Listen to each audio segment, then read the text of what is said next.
Hi folks, this is going to be the subject of this video.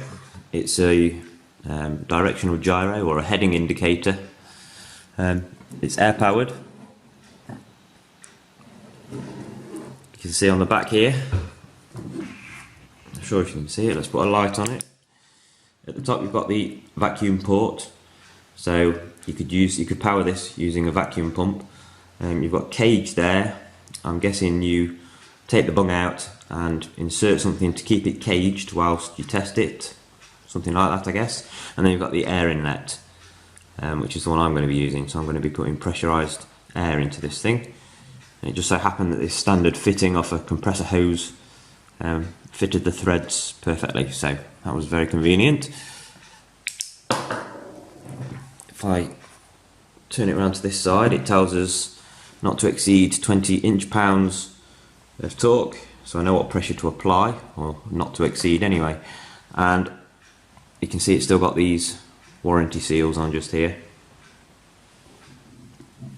It's manufactured by BF Goodrich Aerospace.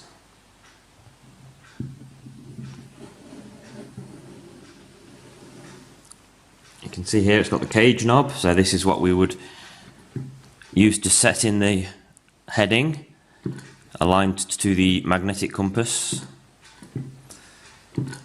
And it just so happens that it has a nice scale on here, so we can try and capture some apparent drift, because these things, according to mainstream science, absolutely record apparent drift and must be corrected because of it. So I'm going to be testing this in this video later on, and we're going to see if it actually does indicate apparent drift, or whether it only indicates mechanical drift due to friction in the bearings. Okay, let's go back and have a brief look at how it came to be that gyroscopes are supposed to be able to record or demonstrate the rotation of the Earth.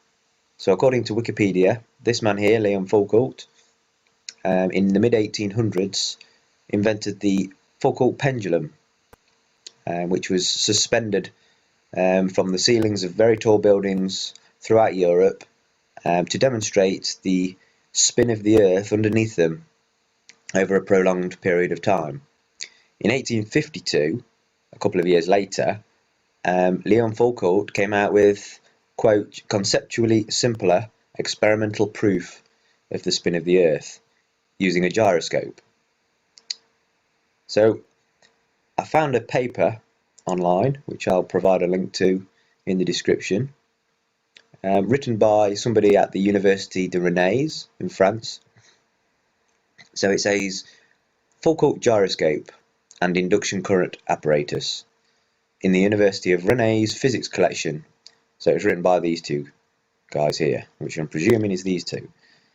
So this paper talks about two instruments. I'm not so bothered about the induction current apparatus. So let's read on. The French physicist Leon Foucault is best remembered for his 1851 pendulum experiment. The slow clockwise veering of the swing plane reflected the anti-clockwise rotation of the Earth beneath, and finally provided the first dynamical proof of the terrestrial rotation. And here's sort of a diagram of it. So the following year, in 1852, Foucault devised a new experiment for demonstrating the Earth's rotation. He called it the gyroscope, from the Greek words meaning to look at the rotation. So low friction gimbals allow the spin axis of the torus to stay fixed in space. The microscope or pointer are used to monitor the slow drift of the axis relative to an earthbound experimenter. And then this apparatus, using the crank handle to spin the torus up to 150 to 200 revs per second before it is placed in the gimbals, which is here. So the pendulum veering rate includes a sine latitude term, which I'll be using later. The gyroscope follows the stars directly and was invented by Foucault to provide conceptually simpler demonstration of the Earth's rotation. So the University of Rennes holds a Foucault gyroscope set in its physics collection. The set was acquired in 1875, probably at a cost of 1,500 francs, which is $300.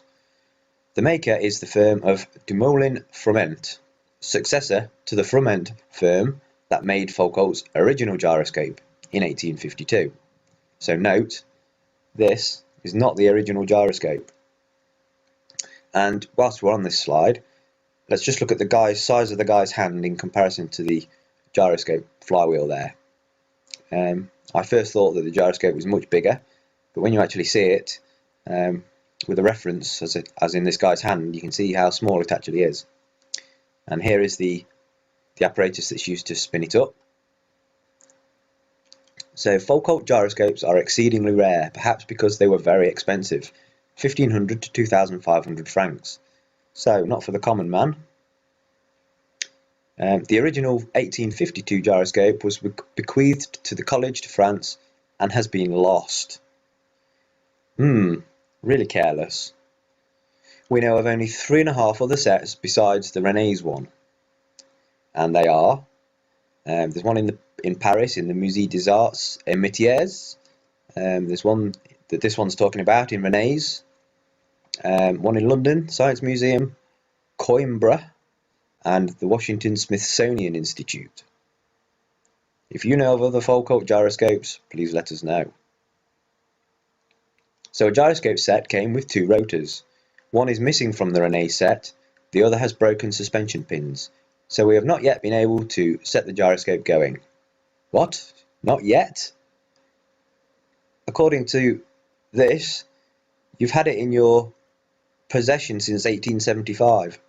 So 144 years later, and they've not yet been able to set the gyroscope going. I guess we can't fabricate some pins in this day and age. We just don't have the technology anymore. However, various accessories have survived that could be used for demonstrating other properties of rotary motion. And there's a few more pictures here, and then it goes on to the induction apparatus, which I'm not really interested in. So let's go on to have a look at some pictures of this original apparatus. So this one here, this would be used to first balance the gyroscope so that there was no sort of bias on the weighting either side. Then it was obviously put into this apparatus to spin up. Once it was up to speed, it was then taken out and put in here, and the long pointing arm here would record the rotation as the Earth spins, and this remains rigid. The microscope here was used to view some small graduations on the side of this outer gimbal here. It's just a second way to observe this supposed rotation. There's just a close-up of the balancing instrument, and a close-up of the instrument that's used to spin it up. And here's a close-up. I'm going to zoom into here and just show the top. So there's a little hook here onto which a low torsion cord would be suspended down. This is obviously threaded, so you could screw this up and down by hand. The cord would attach onto this little loop, and the whole gimbal here is able to spin freely upon this domed piece of steel via this tapered conical piece of steel to form a low friction bearing point just here. The sides of the gyroscope here, these bearings are called knife edge bearings. I'll show you a close-up of them in a second. And obviously the bearings in here and in here that are the main spin axis bearings, they weren't even ball bearings, because ball bearings hadn't actually been invented. They'd been patented already, but not manufactured by 1852. I think it was 1869 before the first ball bearings were actually used. So much more inferior bearings in here than what we use today. And here are the close-up views of the knife edges just here. Obviously this would be placed in here so that the spin axis was horizontal. Okay, so I have replicated this setup, and the next few experiments are going to be demonstrating what I have come to learn from them. Okay, so this is a brass gimbal set that I purchased. I've taken it apart. What it used to look like is this, and what it's for is you attach the bracket to the wall of a boat or a yacht, and you place a liquid fuel lantern through the central gimbal, and then no matter which way the ship rolls or pitches, the lantern stays vertical, stays upright all the time. So I've purchased this, took it apart, and this is going to form the gimbal set, or the gimbal mounting for my new gyro experiment. So I don't need this central part, that will be discarded, and it will be replaced by the gyroscope. So for the low friction sort of bottom pivot point, I'm going to be using one of these, which is a speaker spike. You have 4 of these and you attach them to the bottom of a speaker, and the idea is that because only a tiny little bit of the surface is making contact, it prevents resonance and loss of sound. That's the idea anyway. But I've bought this and I'm going to use it as the bottom part, so this will sit through here once I've threaded it properly. I might have to cut a bit off the top, shorten it down a bit, but essentially that's going to be the part that contacts with this part here to cause a low friction pivot point. Okay folks, this is the assembled experiment. So I've used a lab stand, and I've modified it by drilling 3 holes into which I've inserted some adjustable feet so I can level the thing, and you can see that it's nice and level. I've also drilled another hole into which I've fixed a bolt, which you can just see sticking up there. Obviously that's height adjustable as well, and above it we can see this gimbal, and you can see the speaker spike inserted into it. It's suspended via these 2 lifting eyes and a piece of cotton, just 1 strand. Probably not the best idea putting a piece of red cotton on this red background, but I'll just spin around here so you can see it. And I'm able to use this hex key adjustment here and higher and lower this gimbal, and I can lower it so that the speaker spike drops down nice and gently and controlled onto the bolt. So as you can see, if I go to the end here, the little piece of metal you can see there is part of a pencil sharpener blade. I've just cut it in half, put 1 on each side. So these I guess knife edge bearings here, they're not quite a knife shape, but the diameter I would guess is not far off the bottom of the knife on full Colts knife edges. And you can see I've perfectly balanced it using the weight that comes with the gyroscope on this side, and I've hot glued a bolt on the end and some washers, and I've just kept adding washers until I got it perfectly balanced with this socket that I've managed to fix onto the other side. It's a bit crude because I had to use these big long bolts that you can just see just there, look, but they're not impeding anything, so they're all good. But this thing is absolutely perfectly balanced now. I'll give you a quick demonstration.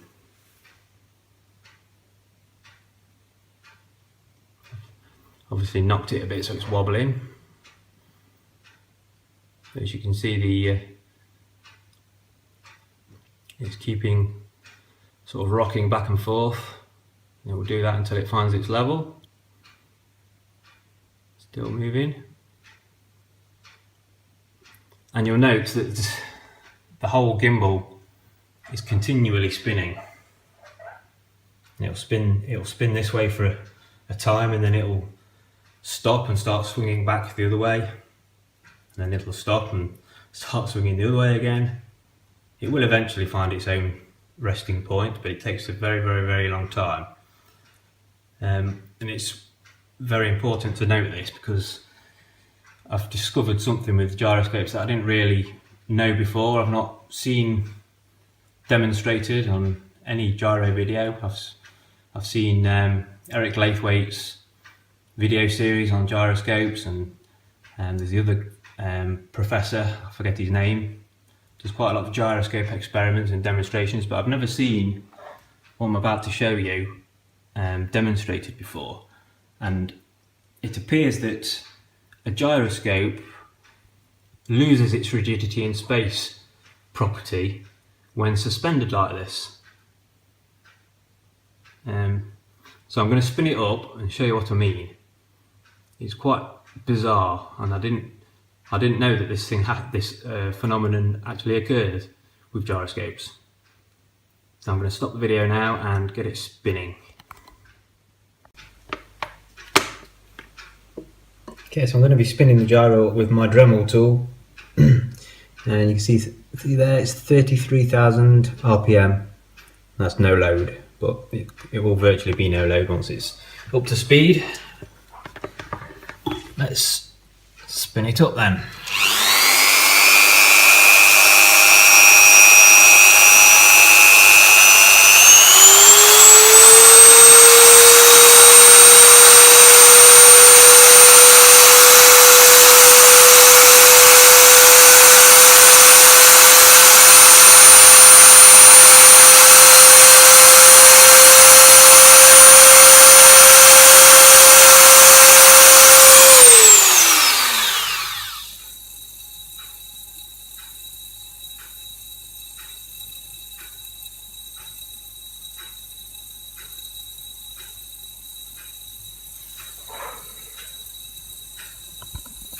So let's observe what happens.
Can you see what's happening yet?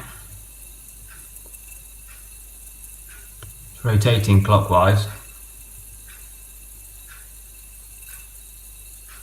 Really, really quickly.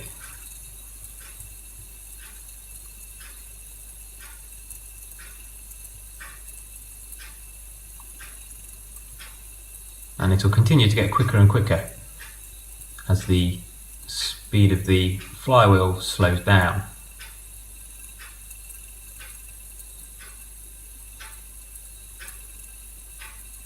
But you'll notice that in this direction, no movement whatsoever. It's not precessing. It's like it's lost its ability to remain rigid in space.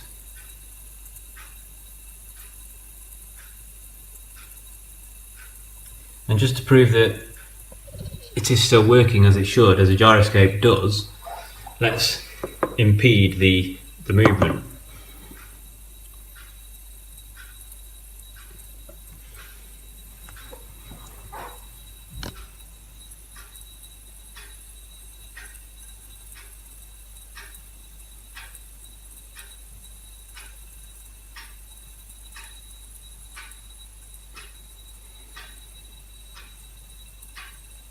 You see what's happened?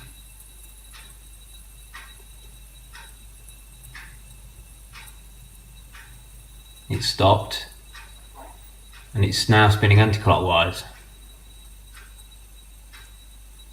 And there was a very, very slight bit of precession that occurred when the gimbal hit the little crocodile clip there, and it tilted it very, very slightly.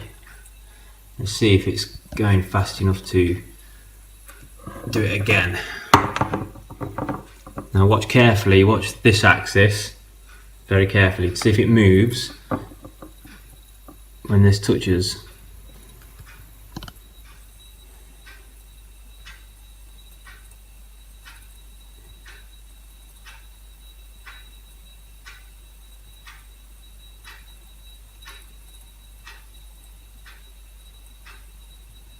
See that?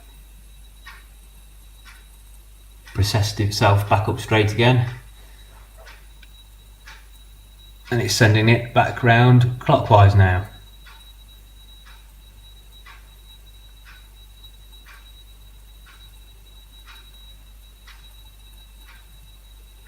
It will continue to do this, and it will actually in fact carry on going one way and then stopping and coming back the other way without me impeding it. But you can clearly see it's moved quite a long way from the crocodile clip there now. And to further prove that it is still working as a gyroscope should work, I'm going to move it manually.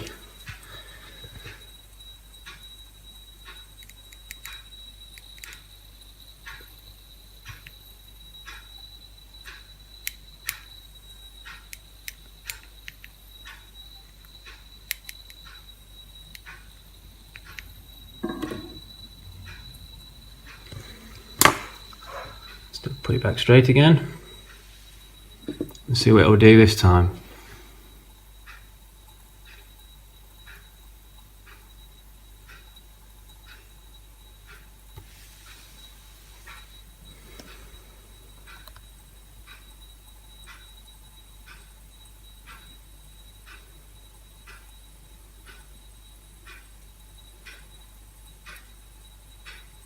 So it's going quite fast there.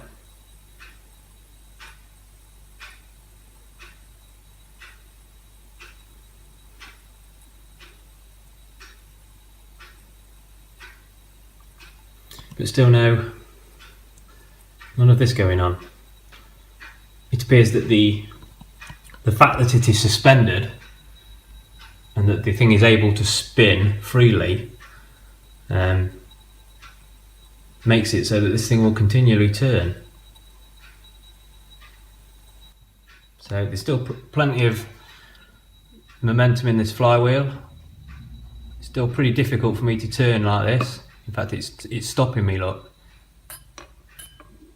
It would rather precess than let me turn it.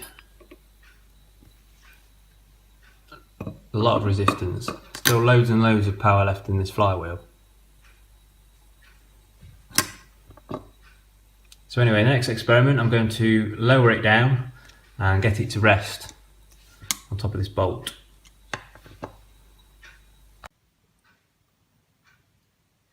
Okay, so I'm going to lower this down now by turning this hex bolt and holding onto this little eye, and it'll lower this whole thing down. So let's just have a look at that.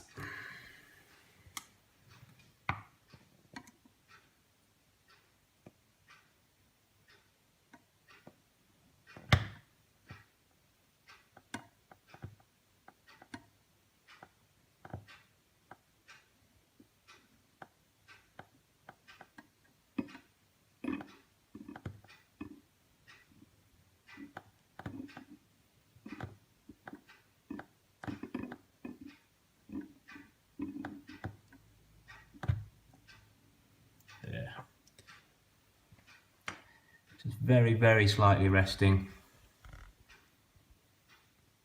Not quite in the centre, but let's see what happens now.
Really going fast.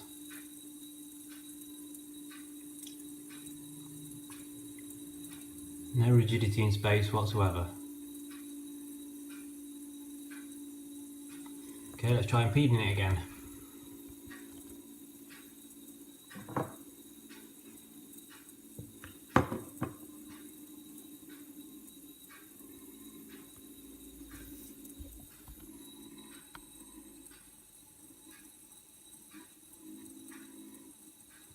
Bit of precession. I'm now going the opposite way.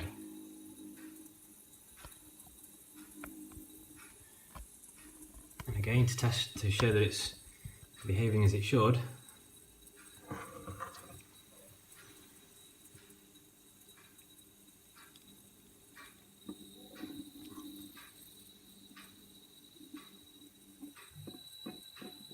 Obviously it wants to work its way off.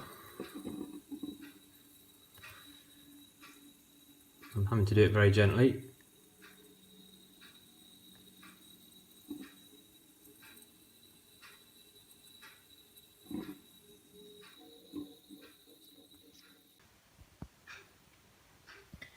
Okay, so this time I've let it come to a complete rest, and I've added a protractor and a paper clip as a marker, and we're on 129-ish at the minute. So I'm just going to give it a quick nudge and see if we can get it to come back to its original position.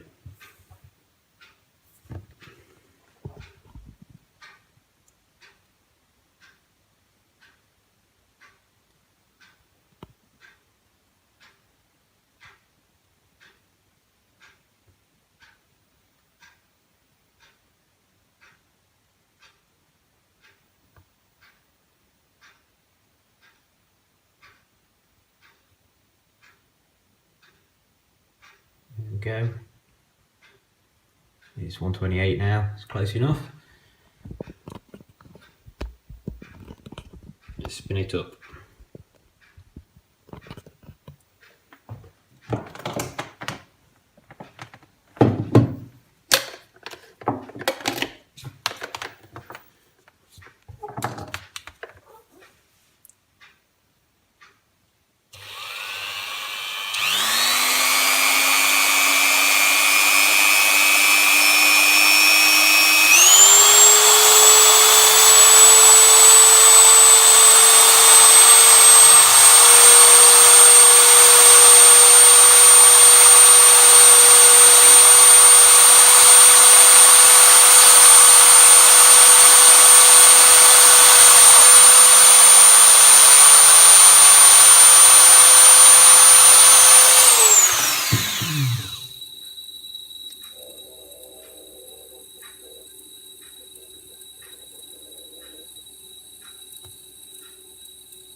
Okay, you'll note I haven't got it quite straight. It's slightly over to the right at the top. And let's just observe what happens here to this angle.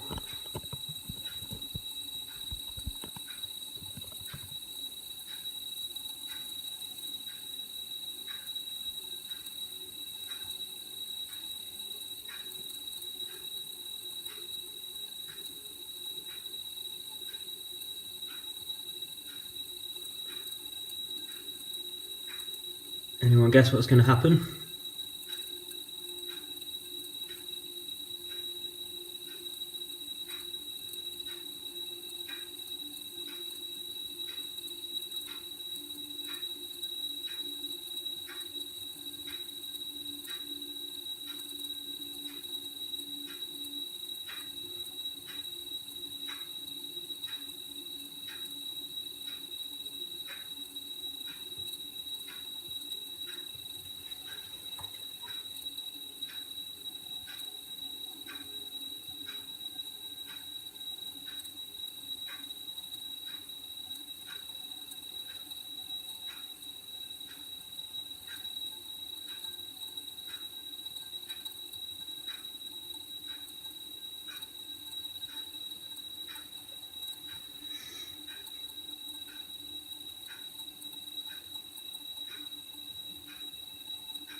Okay folks, I think we've given that enough time. It's not moving.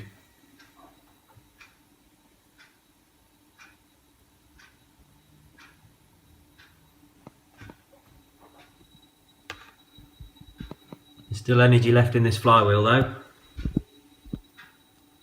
So let's give it a little push.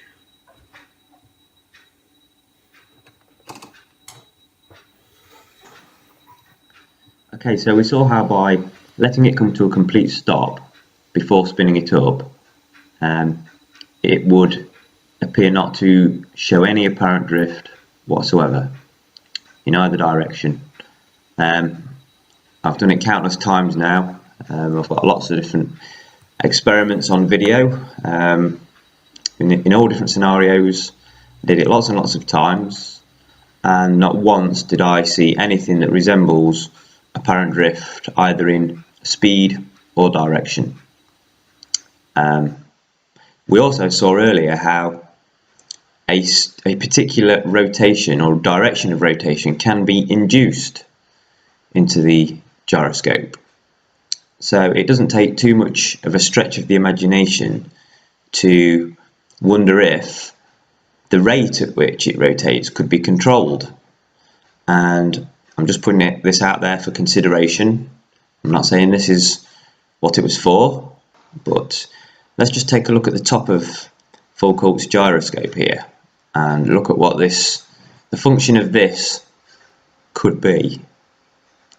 It looks like to me it puts a pressure on the pin there, and it looks like it's threaded. So you could fine-tune that if so desired to slow the rotation down to a certain speed given a bit of trial and error. I mean, I can't think of a logical reason why you would need this. I certainly didn't need anything like this in my experiment. The only other thing to consider, I suppose, is that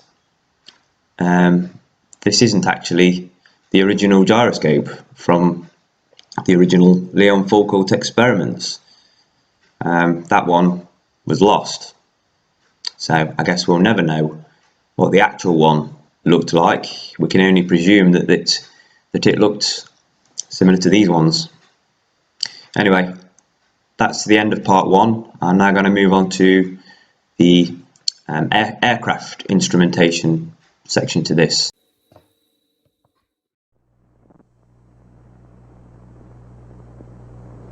So I've watched this Navy training video countless times now to really try and get it into my head, everything that he's saying.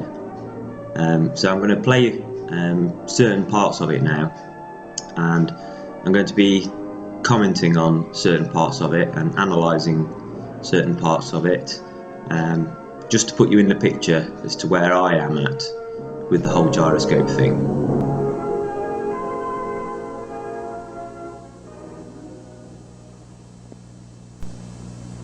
Modern high-performance aircraft require electric gyroscopic instruments. The turn and slip indicator, the attitude indicator, and the directional gyro. This film will explain the theory of operation of some of the newer electric gyroscopic instruments. To understand any gyroscopic instrument, you must understand the principle of the gyroscope. It consists of a rotor mounted in a gimbal.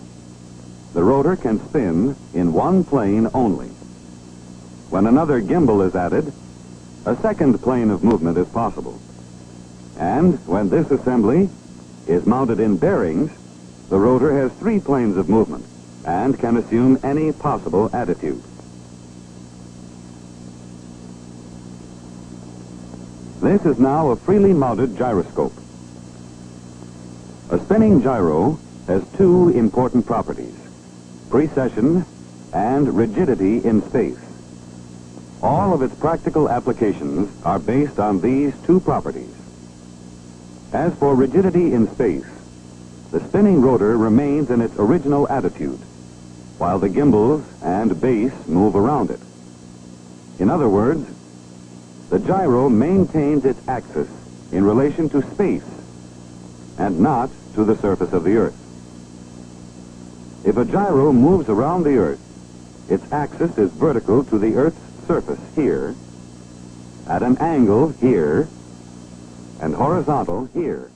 So very clearly here, he is saying that a moving object, like an aircraft, that is moving along the curvature of the Earth, because they are actually tilting as they move in relation to space, then the gyroscope will remain rigid and won't move. So it will appear to an observer in the aircraft that the gyro has actually moved. So that is clearly what is being stated here. The gyro will resist any force that attempts to change its plane of rotation. This leads to the principle of precession.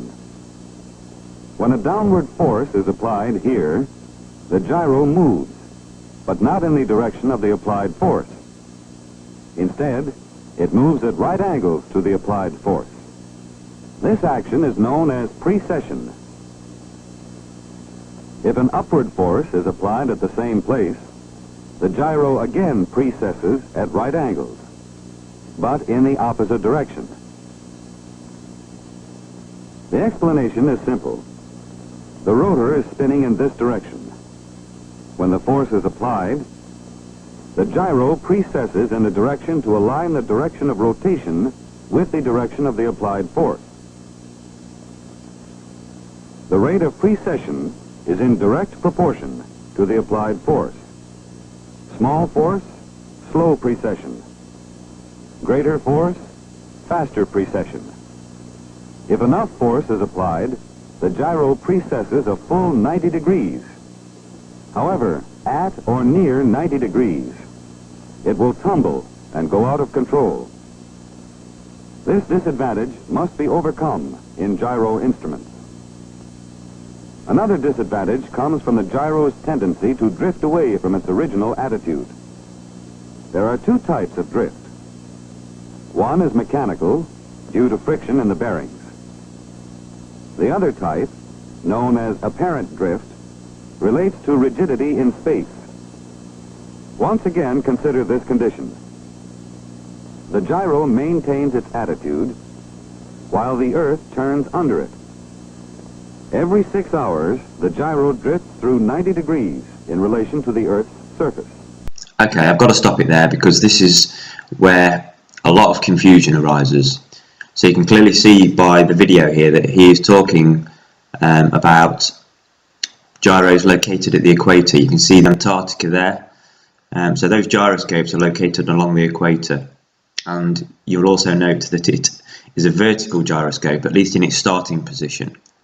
It has to be vertical and it has to be on the equator for the 90 degrees in 6 hours to occur. If it's at any other latitude, then a different amount of apparent drift is said to occur. In order for the gyro instrument to be dependable, drift must be corrected continuously. There are several types of erection systems that correct for drift. The principle back of all these systems is based on 3 steps. The direction and degree of drift are measured by electrical or mechanical sensing elements. These elements then control the application of a proper force to the gyro, and it precesses back to its normal attitude. So he does go into quite a lot of detail on how these actually work, using servo motors and the sensing elements to send an applied voltage to the motors to precess it back into its original position. So feel free to watch that video in its entirety, but I'm going to move on from there. All gyros in this film are actually the rotors of electric motors. However, for simplicity, we will represent them like this, and this. Okay, so I've drawn the missing axes on each of these gyroscopic instruments. We'll start with the one on the left, the turn and slip indicator. This is probably the simplest of the 3. It uses a spring to return itself back to centre each time once the turn is finished. So I'm going to disregard that particular one. The artificial horizon, or the attitude indicator in the centre there, is the one we've just been looking at, and this is the only one of the three that remains rigid, as in it stays in its original position throughout an entire flight. So the whole gimbal housing, or the instrument housing, rotates around it as the rotor stays upright. And since we know that mechanical drift occurs, there has to be some mechanism by which these gyroscopes erect themselves continually, because it is bad practice to set them during flight. You have to set them before a flight to a known straight and level reference point, i.e. the ground. That's the whole point of them. The last one there on the right is the one I've got, and you can see I've drawn the vertical missing axes here, so the whole thing is able to spin around that axis. And as you'll see, there's no means for gravity to work on this one to assist it, to bring it back to center, since it spins on that vertical axis. And since the gyroscope I have is air driven, it has no means for any external device to be plugged in to correct anything. It just hasn't got that facility.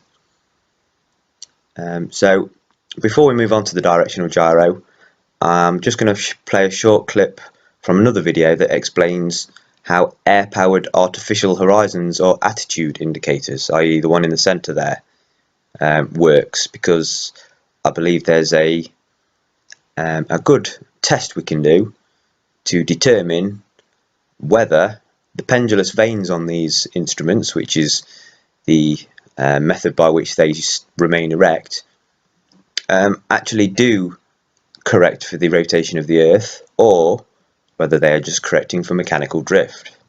So I'm going to play this video and they'll explain how it works, and then I'll tell you my idea of how, if I'm able to attain one of these air-driven artificial horizons, I can test it.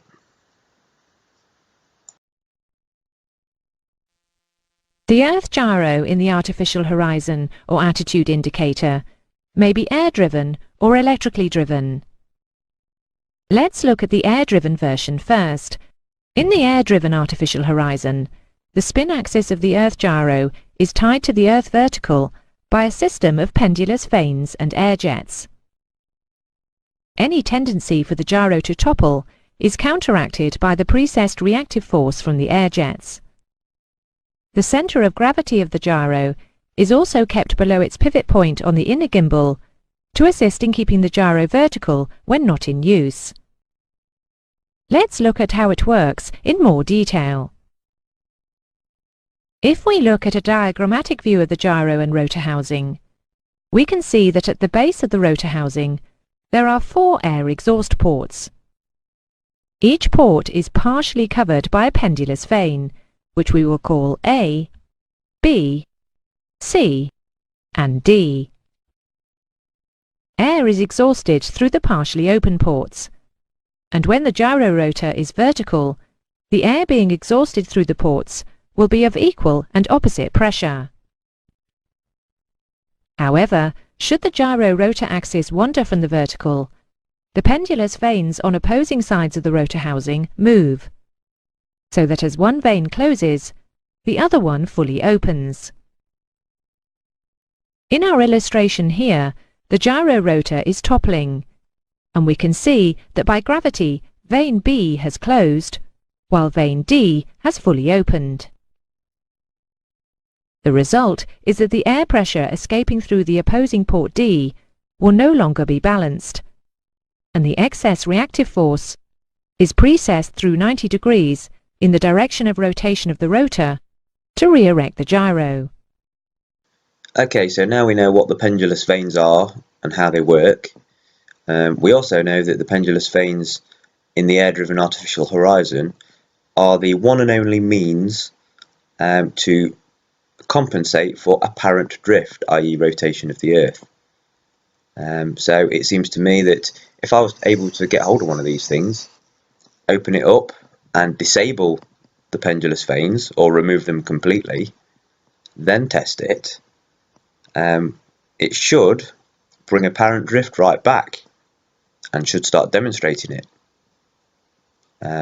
I'd like to know what you guys think about that, or if anybody else wishes to buy one of these gyros and test it for themselves and make a video, then please do so, because I'm going to continue with the directional gyroscope for the rest of this video, and we're going to leave the artificial horizon behind. The aircraft heading is indicated here, and the reciprocal heading here.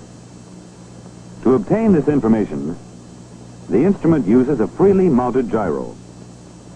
Due to its property of rigidity, the spin axis of the gyro will hold its attitude as the aircraft and instrument case turn about it. Secured to the outer gimbal is a gear. Its teeth mesh with the teeth of another gear, to which the compass card is attached. Before it can indicate correct headings, the compass card must be set to the heading of the aircraft as indicated by the magnetic compass. The push-to-cage knob is used to make the setting, after which the gyro controls the compass card. Assume the aircraft makes a 90-degree turn. The instrument case turns around the gyro and lower gear. As a result, the vertical gear makes a quarter turn as it travels around the lower gear. So the compass card also makes a 90-degree turn. In this instrument, apparent drift causes the compass card to drift away from its heading about 3 degrees every 15 minutes. In this instrument, apparent drift causes the compass card to drift away from its heading about 3 degrees every 15 minutes. In this instrument, apparent drift causes the compass card to drift away from its heading about 3 degrees every 15 minutes. And so, every 15 minutes, it must be reset to the magnetic compass heading. So this 3 degrees of drift every 15 minutes seems to be a universal doctrine taught to all pilots worldwide since at least 1960, when this video was made. The thing is, the pilot is never taught to be mindful of which direction the drift will occur in. You see, if apparent drift caused by the rotation of the Earth was actually happening, the drift, or the direction of the drift, would undoubtedly manifest as a definite bias in one direction depending on which hemisphere you're in. Mechanical drift caused by friction in the bearings is a cumulative phenomenon and occurs as a result of constant attitude adjustments in an aircraft. If an aircraft flies straight and level and makes no adjustments at all, then no mechanical drift can occur, since there is no movement in the gimbal bearings and therefore no friction is generated. From personal experience, witnessing the directional gyro drift in both directions during the same flight in the same hemisphere, I can say with absolute certainty that there is no bias in any one direction, which would absolutely be necessary if gyroscopes were remaining rigid in space with the Earth spinning under them. Furthermore, pilots operating around or near the equator should have experienced no apparent drift at all. But are they taught this? No. They're taught 3 degrees every 15 minutes like everyone else, and that is because they will likely experience a drift of 3 degrees every 15 minutes like everyone else, because that's the tolerance for mechanical gyros with spinning rotors. So the remainder of the video talks about 2 different technologies that were employed back in the day to correct for drift in these gyro compasses. One of them seems perfectly logical and simple, and is probably still used today, to be honest. The other one is highly illogical, and I don't think it's used today. I've not seen any pictures through my research of what it looks like. It's called a latitude dial or a latitude compensation. But from what I've read into it, they never worked properly anyway. So that's kind of outside of the scope of this video, so I'm going to leave that for now. And I'm going to move on to some geometry and to show how much these gyroscopes should move at my location where I am presently. And I'm going to verify it using maths as well. Okay, so exactly how far does the Earth rotate in 15 minutes? Well, we know it takes 360 degrees to do a full rotation, and we know it takes 24 hours, so let's divide that out. That gives us 15 degrees per hour, and we know there are 4 15 minutes in 1 hour, so let's divide that by 4, and that gives us 3.75 degrees of rotation every 15 minutes. So I've drawn the Earth here, and I've drawn a couple of gyroscopes, one at my location, just here, and one at the equator, just here. So if I just take a quick look, let's look at this one first from the side. You can see it's exactly perpendicular to the Earth, and just here you can see this one is also perpendicular to the Earth. If I switch to 2D wireframe mode, you'll see I've drawn a line up here at 53.06 degrees from the equator, which is my exact latitude, and obviously this one is dead on the equator. So let's switch back to 3D realistic mode, and let's pan around, just take a look at it for a minute. Okay, so they are orientated like the directional gyroscope, like the one I have. And now we're going to rotate the Earth through 3.75 degrees. So you see it's rotating about the red axis there, and all I need to do is type in 3.75. There we go. So let's look at the one at my location first. Remember, I haven't rotated the gyroscopes. I left them in their original position since gyroscopes remain rigid in space. So now all I have to do is move the gyroscope into its original location without rotating it. Let's move it back to here. And I'm going to do the same with the one at the equator. So let's move it.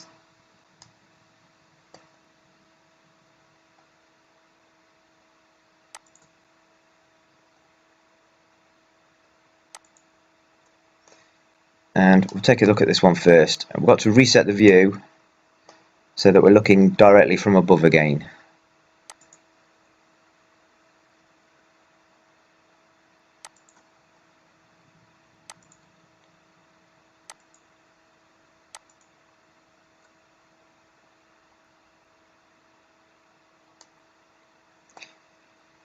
And although the gyroscope has tilted over to the left at the top, it hasn't actually rotated clockwise or counterclockwise as viewed from above.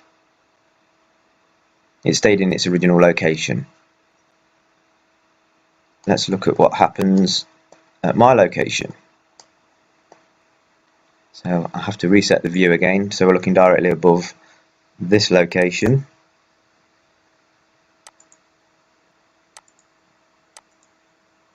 Okay, there we go.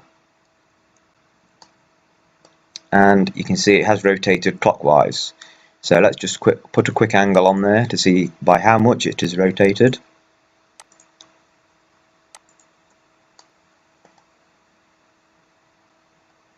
(3 degrees). So it just so happens that my latitude corresponds to the exact correction degree that you're supposed to put into the gyroscopes every 15 minutes. But that is just purely coincidence. The further north you go, obviously the more the rotation occurs, and the further south you go, the less, until you get to the equator where there's no rotation. But anyhow, going back to my location, let's see if we can verify the 3 degrees that we've just witnessed here using maths. So let's get the calculator up again, and we know that the calculation is the sine of your latitude multiplied by 15 degrees per hour. So let's do that bit first. So it's 53.06, which is my latitude. We'll take the sine of that and times it by 15. That gives us 11.9 degrees of rotation per hour, and again we'll divide by 4 to get the 15 minutes. 2.9972 degrees in 15 minutes. So it's 0.01 of a degree out. So hopefully you can see that the maths and the geometry work. We could do the geometry at the equator here, but since it's 0 degrees, the sine of 0 is nothing. So let's just, for the sake of argument, let's put 1 degree in so we can get an actual result. So I'll put 1 degree of latitude, take the sine of that, multiply it by 15, and we'll divide that by 4. That gives us 0.065 degrees of drift every 15 minutes. So obviously that's at 1 degree north of the equator. So if we was to say that was a 10-hour flight, that would be, we'll times it by 4 again to get back to the hour, and then times by 10. So there would be only 2.617 degrees of drift over a 10-hour flight, which is certainly different to what would occur at the pole. Let's just take the pole now, for instance, and we will put in, say, let's put in 89 degrees. Take the sine of that, times 15, and divide by 4. And that gives you 3.75 degrees of drift every 15 minutes at the pole. So wildly different, from 1 degree to 90 degrees. This would be very, very noticeable in my opinion on the directional gyroscopes, especially a flight that starts near the equator and flies either north or south.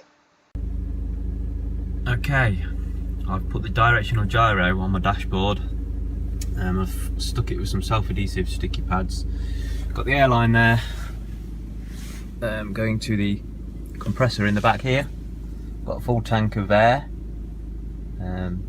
So I'm going to set this thing going, and I can't really set the compass heading correctly in here because I've got my compass here, but there are so many magnetic disturbances in this car. No matter where I move it, it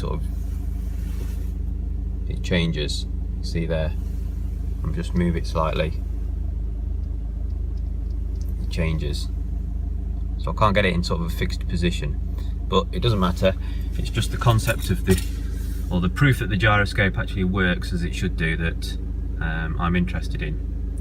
Now the gas or the air isn't going to last very long, but it obviously still spins once the air has gone for quite a long time. So really this is just to show that this gyroscope is behaving as it should do. I'm going to try and secure the camera as best I can.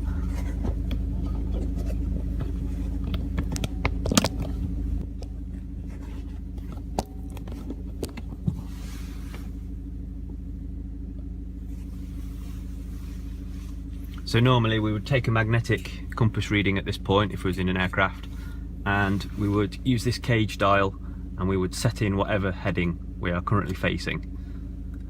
I know we're roughly about 270 degrees where I am here, so I'll put that in. I'm going to have a little short drive once I've turned the air on and got the gyro spinning up. If you can hear it there.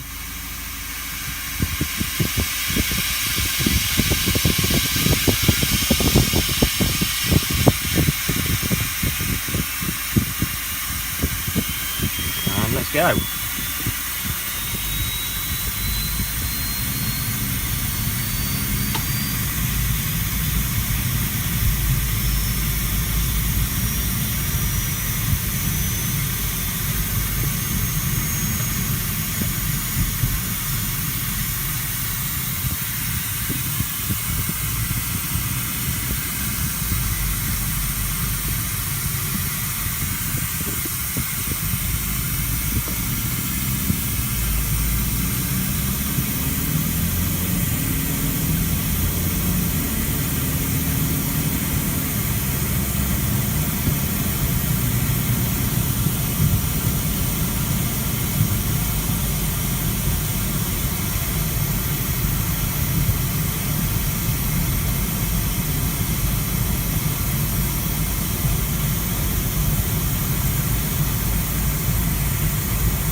Okay, so the compressor tank's empty now, but I can still hear it spinning, and as you'll see in a minute, it is still working as it should do.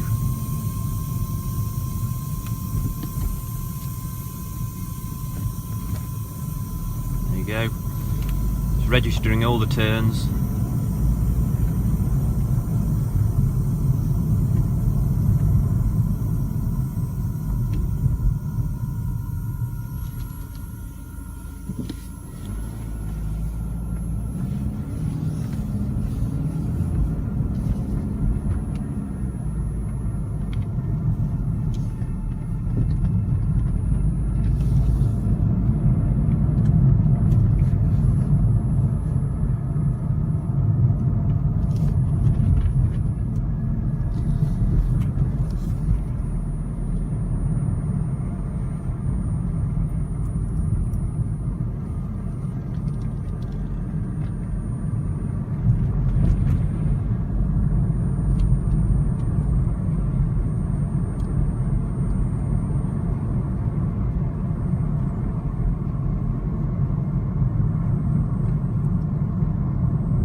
Okay, I think you can see it's behaving as it should do. I'm going to turn around now. I'm going to pull into here and just stop, so we can just hear the gyroscope flywheel spinning.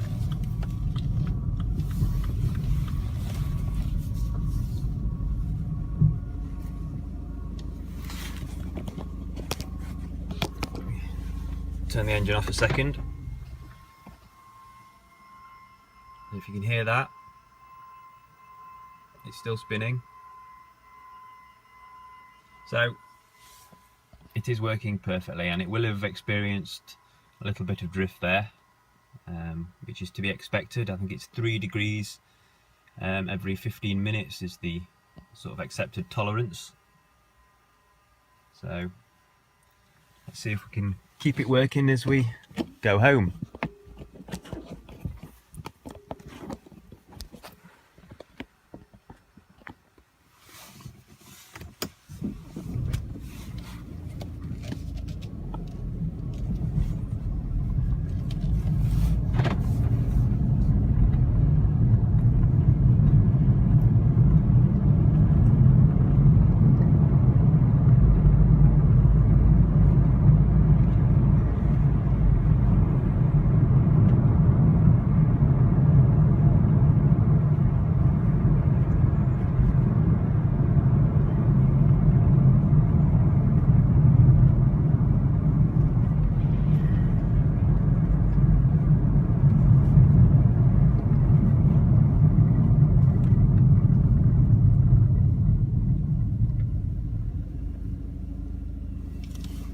I can still hear it spinning.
Okay, this is where we first started,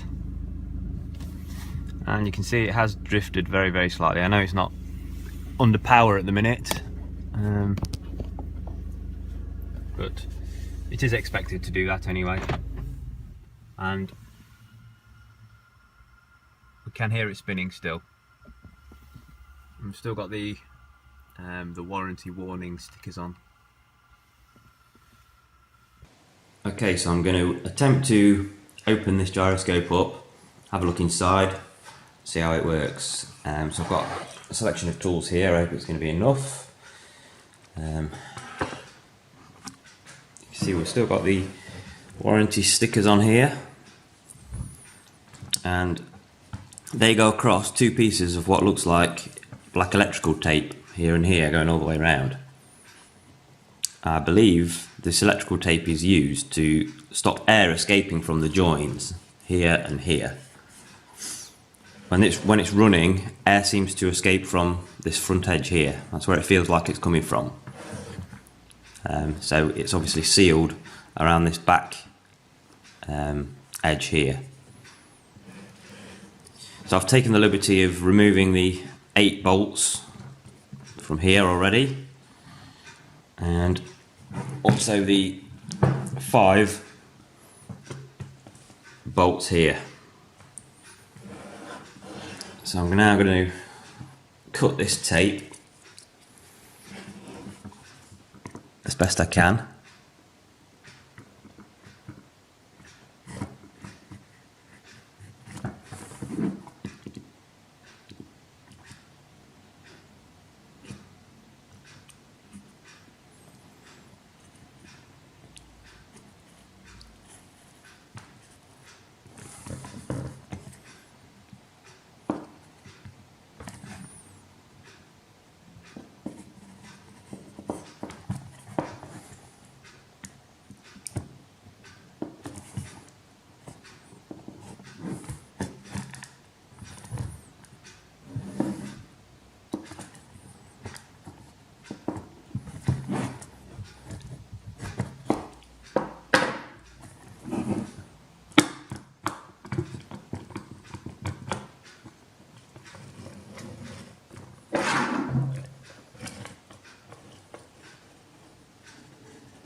Wow,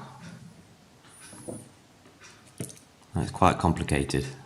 So that's just fallen off.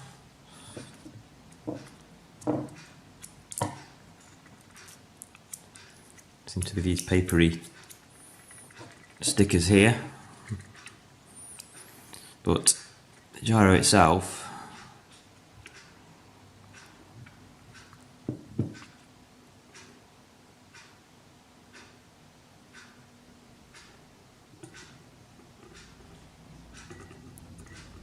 quite amazing.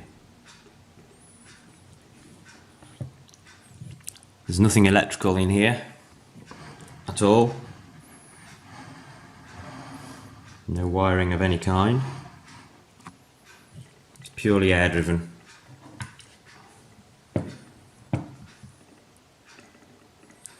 You see this gear at the bottom meshes with this gear and gives us the reading on the front.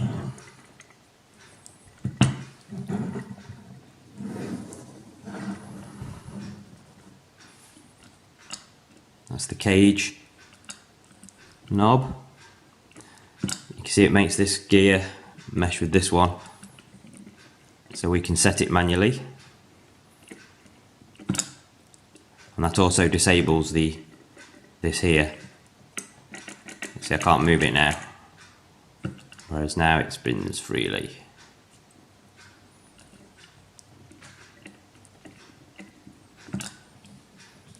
I did notice something on the other side here. I say there's nothing electrical, but I'm not sure what this would be. It's a piece of wire, really, really thin. It's just touching on that wheel.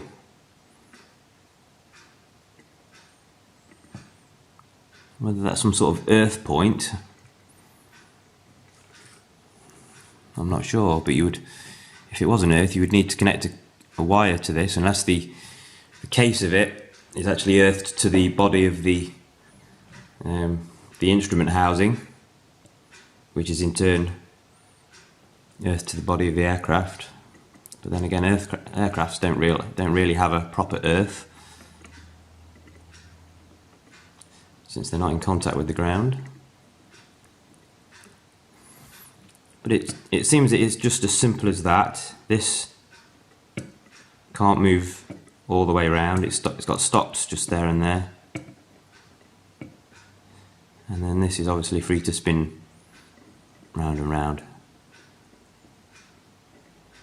So how does it get powered then? So I obviously had this bottom port connected for the air supply. So it looks like it goes down here.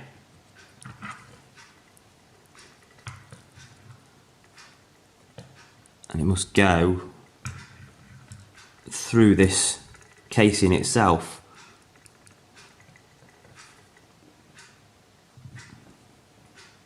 And the air must be directed somehow at the flywheel.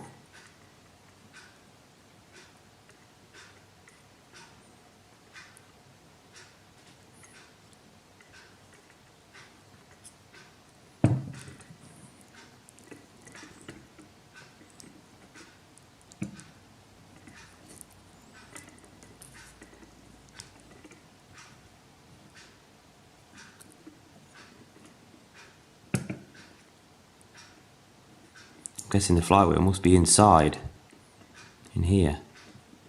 You just can't see it. So the air must be directed to it. I'm guessing through these.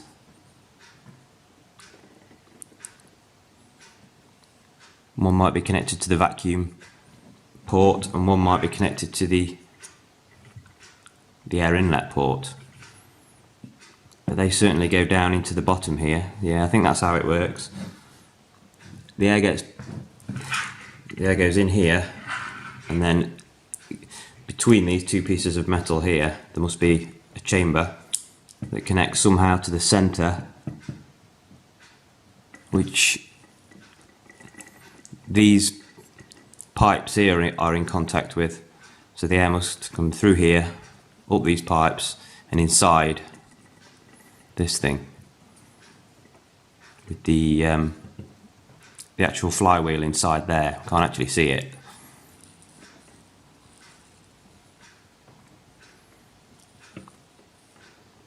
But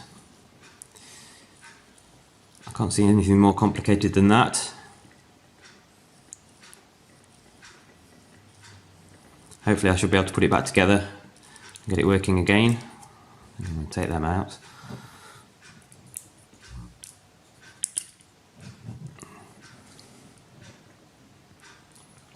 Okay, so that's the teardown of the directional gyro, air powered. So we've now got the gyro on a stationary flat level surface, and it's connected to the air supply that goes outside. I've got a timer ready for 15 minutes, and I put a piece of tissue here so that you can see that the thing is constantly working and air's being expelled. It's coming out the side here. So I'm just going to quickly show you the compressor, and this might kick in again in a minute. It's really noisy, so apologise if it does. We've got it set to 1.3 bar. In fact, it's lost a little bit, so I'm going to turn that back up. Better. And that will just keep kicking in and out as it loses pressure. I'll try and close the door as best I can. Keep some of the noise out.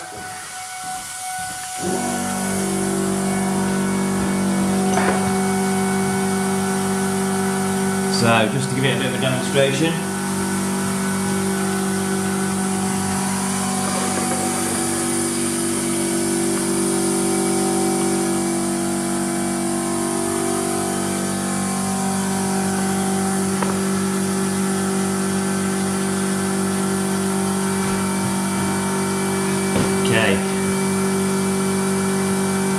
must cage it at the start of the duration test. So it's caged.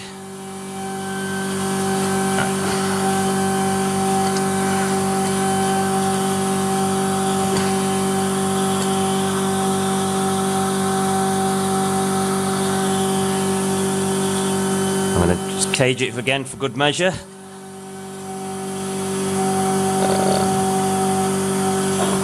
And let's start the clock.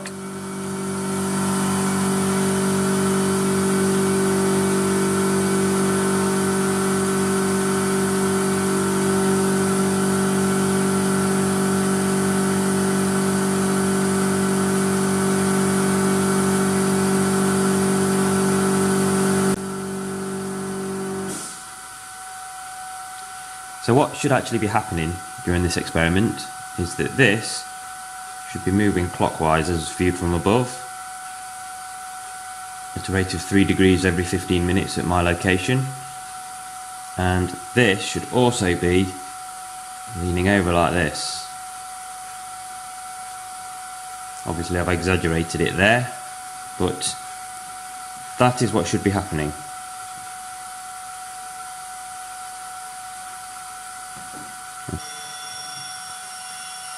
Just a quick demo of it working. I've just spun it up and took the case off.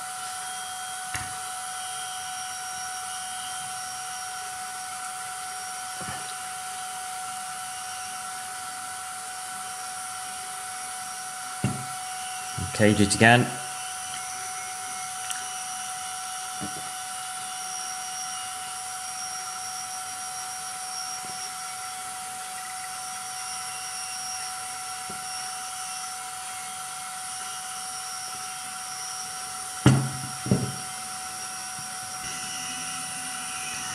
If I apply a small amount of pressure onto this bottom gimbal, you can see it preset in there.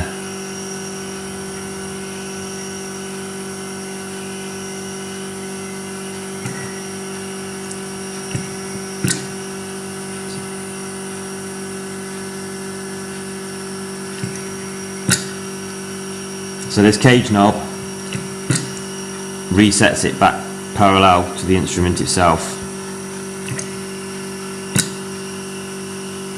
So it's important that we cage it before we do the test.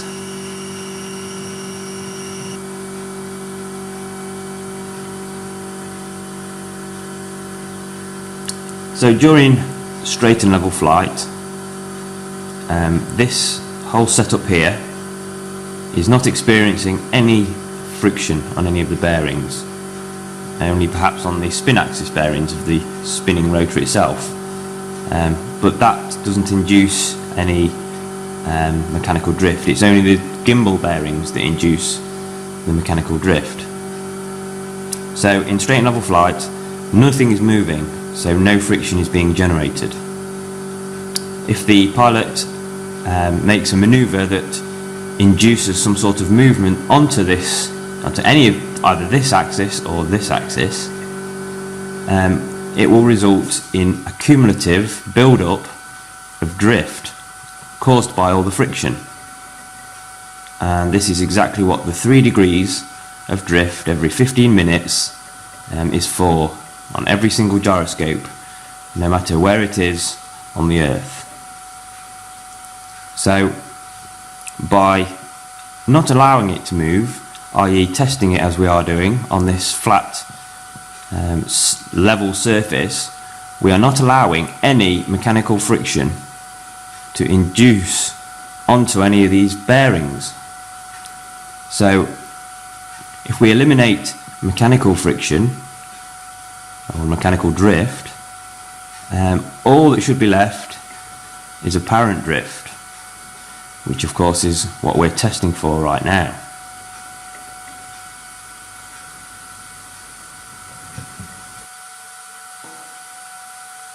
So it seems to me like this would be the easiest experiment to perform in the classroom to demonstrate the spin of the Earth to children. The experiment's very simple. You set the gyroscopes spinning at the beginning of the class, and these gyroscopes could be easily mass produced in this day and age using electric motors. And you would give the student a map and get them to locate their current position on the map, find their latitude, then give them the sine formula to calculate the drift angle,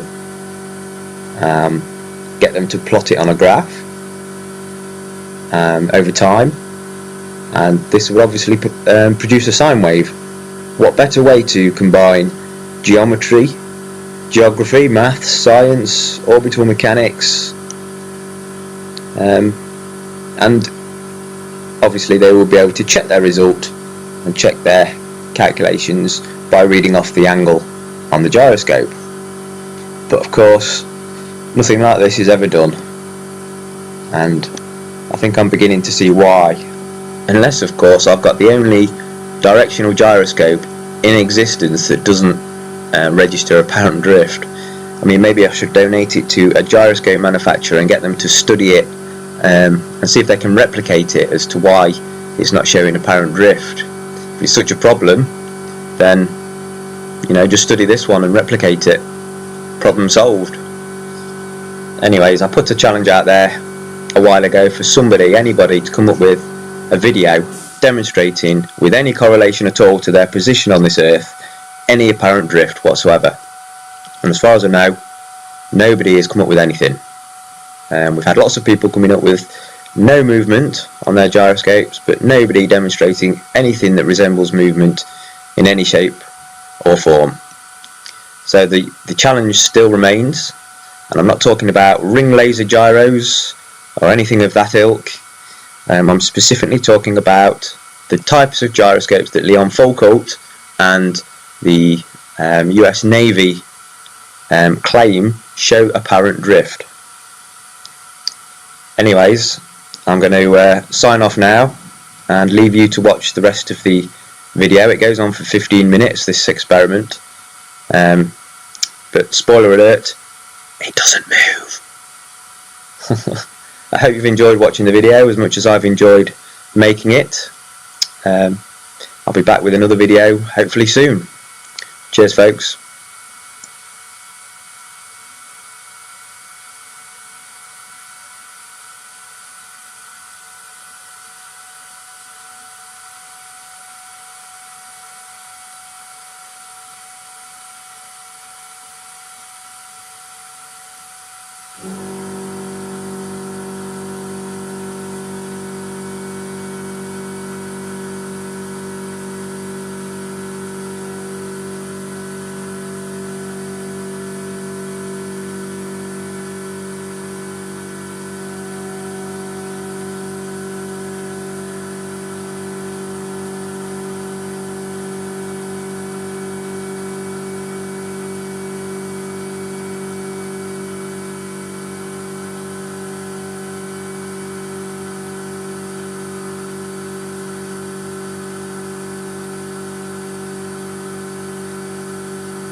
Okay, that's 15 minutes up.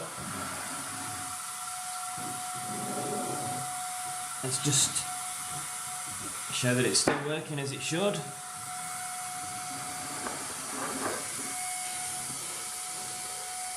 $270.